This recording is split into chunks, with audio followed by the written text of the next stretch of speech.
Doc, pwede pa quickie? Yes po. Ano ba ang skin asthma? May kinalaman ba siya sa asthma ng lungs natin? Yes. So, ang skin asthma ay isang genetic mutation sa gumagawa ng balot ng balat. So, basically, we have gene mutation on your involucrine, filaggrin, and your other genes. So, pag ganito, yung tendency, nagkakaroon tayo ng butas-butas na type ng skin na madaling lumabas yung tubig.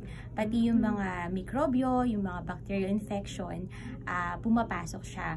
So, basically, they're prone to dryness, irritation, and usually, ito nga ay namamana.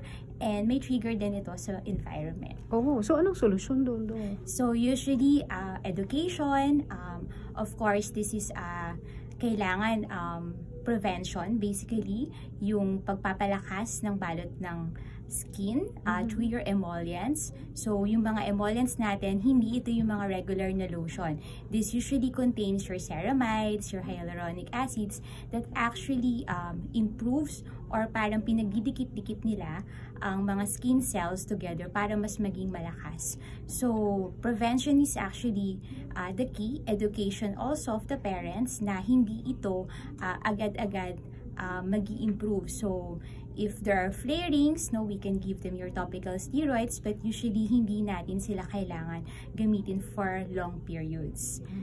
So prevention is still always the key for improving yung skin asthma. Thank you, Doc.